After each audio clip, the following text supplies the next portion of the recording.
Italy is a country in Europe. The capital city of Italy is Rome.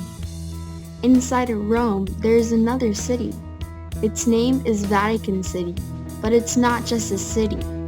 It's a country, an entire country inside Rome. Because Vatican City sits at 41.9 degrees north and 12.45 degrees east, has mild, rainy winters and hot, dry summers, illustrated by this temperature map.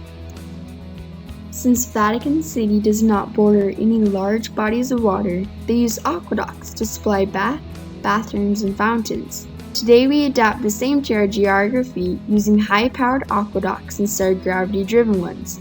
When you visit Vatican City, you can still see the functioning aqueducts in the Vatican Gardens.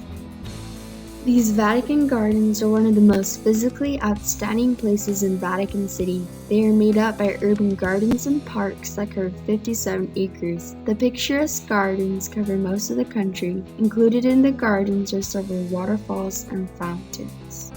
Seen around the garden of Vatican City are Swiss Guards. The Swiss Guards are made up from single males from Switzerland who are at least 5 feet and 8.5 inches tall.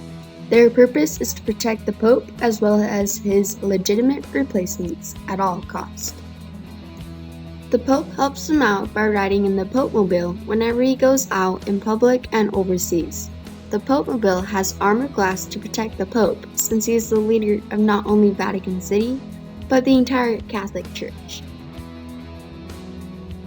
If you go to Vatican City, you can purchase stamps and collectibles that not only have the Pope on it, but other famous buildings and places in Vatican City, like the Sistine Chapel.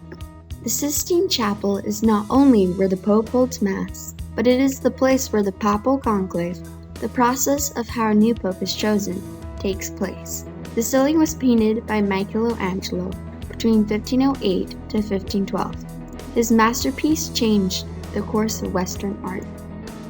Michelangelo not only painted the Sistine Chapel, he designed the dome for the St. Peter's Basilica that is right by the Sistine Chapel. This is another church that was built on a graveyard. Legend has it that right below the high altar is the tomb of St. Peter's. They believe that St. Peter was not only one of Christ's disciples, that he was the first pope. Vatican City may be the smallest country in the world, but it is the headquarters of the Catholic Church and is looked to for guidance all over the world by 1.2 billion people.